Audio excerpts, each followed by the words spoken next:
But so can you just talk about the project in of itself? Yes, so Unveiling a Forgotten Legacy is a photography project. It's all about set photography. And what we're doing is we're bringing homage to the neighborhoods that were destroyed in order to build the IUPUI campus, or now IUI campus. And so what we did, we sat down with each family, we interviewed them to find out what about your family legacy would you like to share. And so from those interviews, and we also looked at their historical family photos as references. And so we took these interviews and we took these references and we recreated their family scenes that their ancestors lived on the land where their house used to be on today's present campus. So again, with that work of Paul Mullins, I was able to use those maps to actually track out where did this house used to stand. And we're bringing back those family members so they can kind of relive their ancestors' lives. So this project is all about reclaiming space. It's about bringing awareness to gentrification, and it's really about making sure that the legacies of these families in this neighborhood aren't forgotten. All right, welcome back, listeners. This is Fresh P Podcast. This is your host, Bashiru, also known as Bass. And on this episode, y'all, man, I got someone really special here today. I mean, she's a leader, an activist, an educator, a change maker. I mean, she just does it all. Me personally, I call her Superwoman. She's just out here doing things that I feel like we should see more people doing more of. But she took the initiative on herself. After discovering some harsh reality, harsh truth. And with that said, man, on this episode 7, I have with me here Zola Lamothe. How are you today? I am good. I'm excited to be here. Hey, it's a pleasure. It's an honor to have you here. I'm just happy that you called. Hey, man, it's really important that I sit down with someone like you, right? Mhm. And especially just being on that path with you, being your videographer, Yes. getting to meet all the people that we got to work with. I felt like I just had to have you on the episode. So I want to first just thank you for taking time out of your day to just unravel what you've been going through. Yes. And yeah, it's been great. It's been a journey. Thanks for having me. I'm glad you were a part of that journey. Hey, appreciate it. So with that said, unveiling a forgotten legacy, right? Yes. Your debut photography project. Mhm. Um, that's what we're here to learn about. I Mhm. want to get to know more about that. And even before we even get into that, I want to know how did you even get there? That So was a that was a journey in itself. yeah, so we definitely want to touch upon that. Yes. So podcast listeners, we have Zola here, and we're gonna start off by just getting to know her. Following that, we'll go ahead and just figure out like just the whole debut project, unveiling a forgotten legacy. So we're gonna get to know about that, and then start to wrap up with just figuring out how art and community work and just the impact that it has on people. So Mhm. with that said, Zola,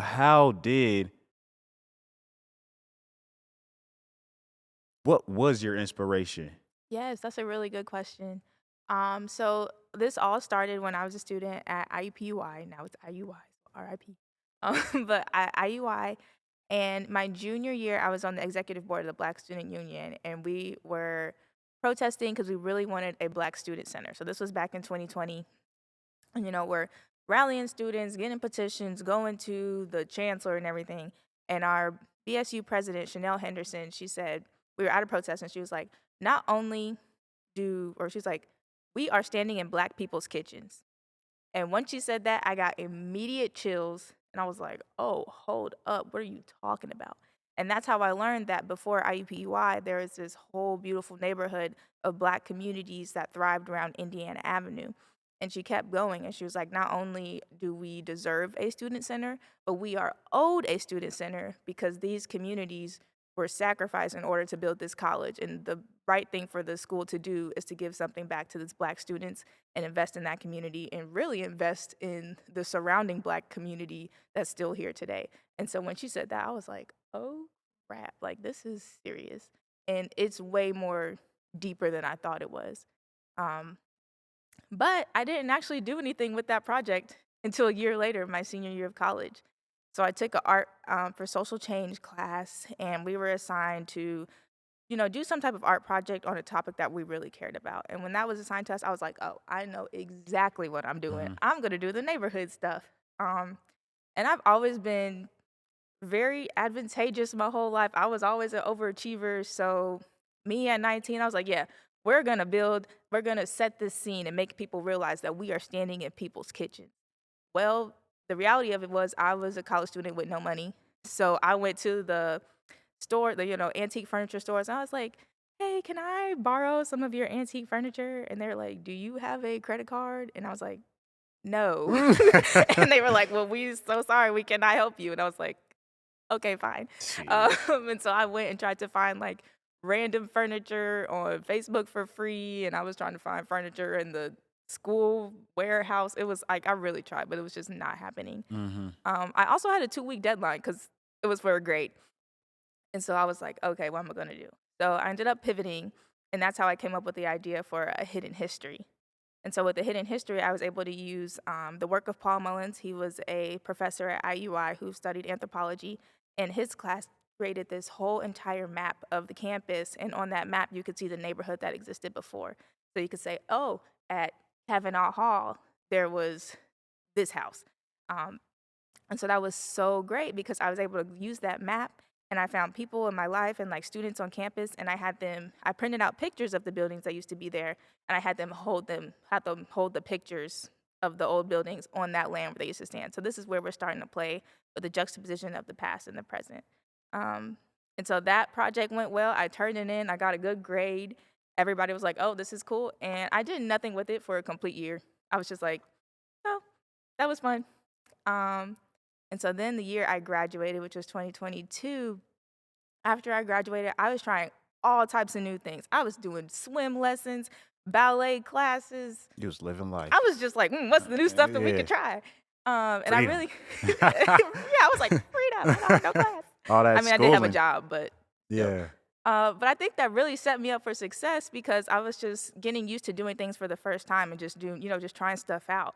And so one time I was sitting in my mom's house in her kitchen, and I was just scrolling on Instagram, and 1,000 Words had this shoot your shot like photography contest. And I was like, I've never really done photography before, so let me just shoot my shot. And I put that hidden history project, and it was selected to be in the show. And I was like, oh, snap, I'm a photographer now. I know that's right. And that was so cool. It was so cool just to like see how people were interacting with the work, and they were asking me questions. And at the end of the gallery show, the owner, Chris Smith, was like, Zola, this is an amazing project. Like, this is so cool what you're doing. You need to do more of this. And this was my first time meeting Chris. I'm just like, thank you. Like, I've never wanted to be an artist or whatever, at least professionally. I've always been creative. But he was like, yeah, this is amazing. There's this grant that you need to apply for. It's a $10,000 grant, and you can, well, I was like, yeah, this is cool, but I actually had this other idea when I wanted to bring in the furniture, but I didn't have any money. So he was like, yeah, apply for this grant. You can get it and bring your original idea to life. And I was like, okay, guy I just met, like, I'll apply to this grant. He's like, no, seriously, you need to apply to this grant. And I was like, okay, I'm listening now. Yeah. And so I applied for the grant. It was the power plant grant from the Big Car collaboration. And I ended up winning a $10,000 grant. My first time ever like sharing art with the world. My whole life, my mom has been like, you need to do art as a career. And I was like, girl, you're crazy. I need to make money. They dropped That's the why I went to business school. What? They dropped the bag on you, huh?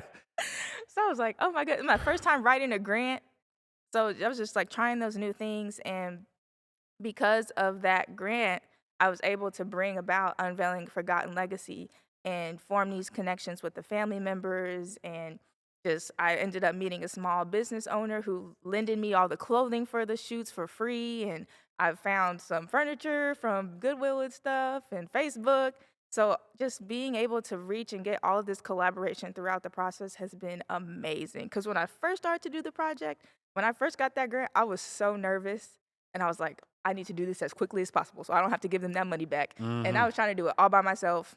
That did not work. And I'm stubborn, so I was really trying to do it, and it was not happening. Yeah. So I'm glad that Chris came back, and he sat me down. He was like, you are stressing yourself out. You need to relax. You have a full year to complete this project. And so I had my little come to Jesus moment. I was like, okay, we're going to take our time, not trying to rush with it. And then that's how I ended up meeting you with Samson. I was like, oh, here, we can videotape this whole entire process. Then I met a local historian, and he connected me to the Ridley family, and the Ridley family connected me to the Temple family, and the Temple family connected me to the Moore family. And so now I was able to have people who were really involved in that story and not just like models from people in the community who cared about the project, which is great. But the depth of this project and what makes it special is that these families have ancestral ties to the land. So yeah, that's how I got here. Wow. It's been a journey. Man, I'm not gonna lie to you. I've been listening, right? Mhm. You got me. Hey, a lot of information just came through, y'all. But Professional. anyway, so we'll say Hidden History, right? Yes. That was the original project. Yes. Which in my so just after listening, I'm thinking like, okay, did Hidden History I guess what you would say transmute into Unveiling a Forgotten Yeah, it was Legacy? kinda like the baby version of of, Yeah. like, my practice round, because I didn't have the resources yet to really make that scene, but I could still get the same concept across of, like, this is what used to be here, and then this is what's here now, so we're playing with the differences of the past and the present. I think what was also important is that when I showed a hidden history, all the people who looked at it, they were like, "Oh, are these people? Did they used to live in this house?" And I had to be like, "Well, first of all, this happened back in the '50s, and these people Let were them not know. born." Yeah. But also that made me realize when I wanted to do Unveiling a Forgotten Legacy, it was very important to have people who had direct ties to that land because people want to see how the generations have been affected. Yeah. Okay. Nah, I love that. Yeah. Well, cause I hear Hidden History. By the way, it's a great name, Thank you. right? Cause like, you know, his story. Yes. So it's good that now that just learning from everything that you're telling me that you Mhm. felt like it's important that we actually get people that have ancestral ties here, right? Yes. And I think that that's the authenticity Mhm. component, and I love that. And so I sit here and I think, right, because so we're here on Fresh Pete Podcast. It's all Mhm. about just getting a fresh perspective. Yes. Me personally, y'all, I'm tired of hearing the other stuff. What are y'all talking about? That was y'all perspective on things. And so that's why we here with Zola, right? She's offering us a new perspective, right, to the hidden history. Like I don't know how more it's right there in front of you. It's hidden, right? Yes. So with that said, I'm learning from you. You meet with Chris. You're running in. So basically, you realize you couldn't do everything on your own. Exactly. And that was a lesson that was a personal lesson I needed to learn. And that's why I'm so grateful from this project. Yeah. Because I was literally the person who'd be like, why do I need to take 2 grocery trips and ask for help? I would have all the grocery bags, taking them to the house, stuff on my pinky, trying to be like, let me just get in the door. So it just ran so deep. Like me as a person, I was like, I have to do everything by myself. And through this journey, I've been able to relax, ask people for help, Really. recognize, oh, maybe I'm doing too much right now. Maybe I need to sit down. Like I've just learned so many lessons from this one art project. Like it's been a journey, and I love that I got to do this. Okay. Man, I'm great. I mean, I love to hear that because just knowing that you were stubborn, right? Yeah, And then still a little bit stuff. look, hey, I'm right there with you. I kid you not. And so with that said, you start to overcome your own, what I mean, shortcomings, right? And then you Yes. realize that how the depth of this project, right? Yes. It can easily become overwhelming. Yes. And so all I'm saying is I love that this project helped you become like, eliminate those other things that would have just, you would have tripped over or stumbled upon. Right. So I don't know, me personally, all I'm getting at is really I feel like you walking in your purpose. I Like am. like you I really connecting with am. the right I people. was gonna say the way people came into my life, like this project really allowed me to understand the value of community. Because before I was like, yes, community is great. We're helping each other. But before I did this, like I said, when I first wanted to do this, I was acting out of fear. I wanted to just do it as quickly as possible. And that would have been Zola coming to a random spot on campus, dropping furniture, taking a picture, and leaving. It wouldn't have been me meeting you to come along this journey and us meeting Mr. Ridley and him having 101 years worth of knowledge and like gaining an additional grandfather and coming into the families and just seeing what their story is like and getting all of the details and learning about their ancestors and how they went to like bring those legacies to life and meeting the little kids who are at the photo shoot and like hugging us and thanking us for doing this project. That's so much more impactful than me just coming and be like, okay, I have this idea. Let me just. It actually becomes art.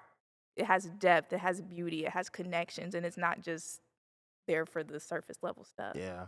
And that's one thing, as I was looking into just all the work that you've been doing, right? Mhm. And I've come to see that that was something that you made sure that you were, that you made sure that people don't just come here and think that it's art. It's something that, once you walk away from this, do something about it. You know what I mean? Yes, that's Take so important to take me. change, take matters into your own hands. Right. So with that said, like, you kind of touched into one subject, the power of art and community. You talked about how Absolutely. valuable that is. Yes. And I appreciate you for sharing that. So we're going to go ahead and talk about what we here for, Unveiling a Forgotten Legacy, man. I was part of it, shooting the videos. I got to meet some amazing people. We shot with Wild Style right here in this We theater. did.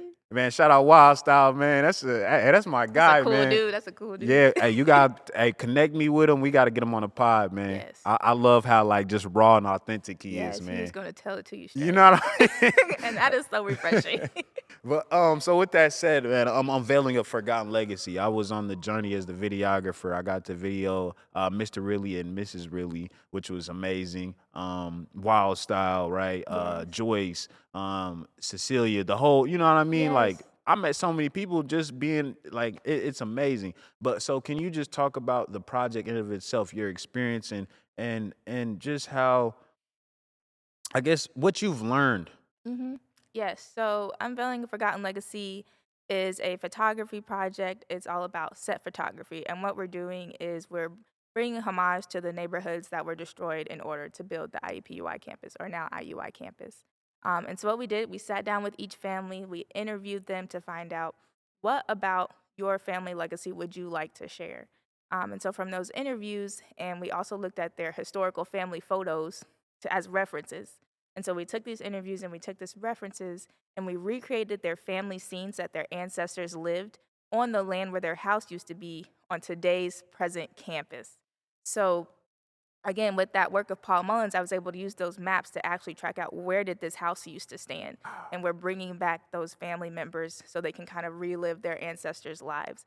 So this project is all about reclaiming space. It's about bringing awareness to gentrification. And it's really about making sure that the legacies of these families in this neighborhood aren't forgotten. Because right now, there's no physical markers of what that life used to be, of the people who, where people's kids grew up, where babies took their first steps, where people got married, where they bought their first home. There's no more physical evidence of that. So it's really about making sure that the people that live here are not forgotten and we recognize where we come from. Man, hey, I'm trying. Hey, superwoman right here, y'all. I'm trying to tell y'all. So It's that so important. I really, and Zola, one thing about me I will tell you is like that was something growing up. History was very something important to me, right? Just knowing where you come from. Yes. Speaking of history, I was looking into the Ghanaian no. principle, right? Oh my gosh, Sankofa. Sankofa, talk to me about that. Yes. Me being African, I want to know about that. You know what I mean? Yeah, so I really feel like so in 2019 I did a study abroad to Ghana, and I feel like this really laid the foundation for the work that I'm doing today. So we had our study abroad. The title of the study abroad program is called Sankofa, which is the Ghanaian principle of going back and getting it. So it's all about going back into your past so you can inform your present and really positively impact the future. So what can we learn from our past to make sure our future is going to be good, making sure that our present is what it needs to be. And as a part of that program, we did we retraced the transatlantic slave routes. So we came into Accra, and then from there we were going to, and retracing our ancestors' steps of how they went through their, how they were just moved into slavery, how they were captured. We went to places like their last bath. We saw the Elmina slave castles where they were held for 3 months before they were shipped over to the Americas. Um, and it was just an amazing experience. It was a very spiritual experience for me. And I remember we were at the last bath, and the thing that was so crazy to me was that if there weren't any like signs or markers, or if they hadn't built a museum, we would never know about what historical atrocities happened on that land. Because when you go there, you just see a river or you see like the wells of water that they would have. But I'm like, if nobody told me, I would have no idea. And that was in 2019. And so then a year later, I'm coming to IUPUI on that campus, and my BSU president is like, we had neighborhoods here. And then I'm like, what do you mean we had? I live here. That I'm a was you student finding on out, yeah. campus. And I'm like, oh no, it's happening again. Like, there's so much history here that we will never know if we don't pass it along ourselves. because our history is not valuable to society. So if we don't do anything to preserve that history, it's going to get lost through years and years and years. And then we're going to end up in some place where you like walk on campus and you have no idea about the people who existed there. So Yeah, man, this stuff is so deep this for me. like this is really hard work. No, oh my, I Like think I ain't gonna lie. I think that's why we in alignment. Like the universe yes, just said, y'all need to work. absolutely. Because me being, man, I don't, you know how society is, right? And you took it upon yourself, right, to uncover this hidden history. Hmm. Like you're just, you know how many students right now just walking on campus have no clue, just trying to get an No education clue. degree. But like, and that's one thing for me that really, just being here in America, land of the free, home of the brave, whatever you want to call it, right? Right.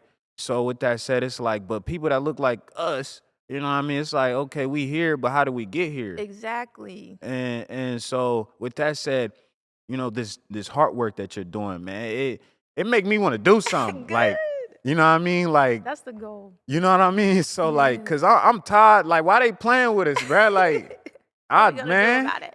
you know what I mean? So because for me, it's like, right, like my parents, we stem from Niger, West Africa, Hmm. and that's one thing I know I got to do, Sankofa. Yes. I got to do that, right? Because I don't, even the way society's kind of moving today, it's like, Yes. do people know where they come from? Because it just seemed like we just doing any and everything and just kind of adopting what society is telling us to do. Yeah. And so, man, once again, fresh perspective. Fresh, y'all. Y'all gotta tune in, tap in, Sankofa, go back, see where you came from. I Yes. mean, I seen Zola do. Man, I don't know how long she was up working, but man, please take some time to thank her, man, for all the work that she's put in. Man, I could tell that she really is passionate about this. And so, with that said, I want to get into just like where do you think that this project will take you going forward? That's a good question. Eh, I don't know where it's gonna take. So the thing about my experience doing this project, when I did a hidden history, my goal was never to be like, oh, I'm gonna share the history of the community and become a spokesperson for Black people and do all these cool things that I've been able to do. I was literally just like, hmm, here's an opportunity. Let me just put my art on the wall and have people look at it, and that would be really cool. And I can do my little part to share about this history. So I think I'm really just enjoying this process of going on the journey, because me being stubborn and me being a perfectionist, my whole life I've been like, I need to do this so I can do this so I can do, like literally in middle school I was like, I need good grades so I can go to a good high school so I can go to a good college so I can graduate and get this job. And so now I'm able to release that and just really see what the project wants to do and be on the ride to where it wants to take me. So another thing I've realized is that I can have one goal, which is great. Like I love a good goal. But the places that this project has taken me has been so much bigger than what I thought about myself. And so that's why I'm really just trying to relax and release and let it do what it's supposed to do, because I'm thinking here, but the plans are bigger. And so I'm like, I'm just going to listen to the plans and see where we can go. And that's my Man, goal. you let life just take its course, right? Yes. I know that's right. But I do want to make sure that when people look at this work, they're not just like, oh my gosh, this is so cool, and then go home and do nothing. Like we got to put some work into this. So I would love for people to learn about it, for people to have their own projects, to support programs for affordable housing, to tell people, like tell other people in their community, tell your cousin, hey, did you know that this existed? Because we need to share this information so we can have this community knowledge of what was happening, especially with the attack on history right now, because They playing. it's getting crazy out there. So we need to make sure that people know this information and are doing something to preserve what we have today. Because if we don't preserve what we have today, how are we going to have it tomorrow? Yeah, Who's going to protect it? I heard that. Not them. I heard that. Who? His story. Her or hers. Or hers.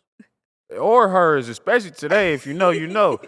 So Zola, where can people find you at? Where can we Yes. find you at? So you can follow me on Instagram at Living Art Creations. I also have a website, livingartcreations.org. And if you want to support, I'll have a book coming out this June, so you can have your own piece of history. That book includes all of my archival research. So the IU school was able to let me go through and look at all the documents of when they were reaching out to families and have those actual, like, physical documents. Like, this is the memo saying we're coming to take your house. So I have a summary of that, a summary of my just art journey throughout this process, and then also the photography collections of the historical families from the photos, and then the pictures that we took this summer on the land.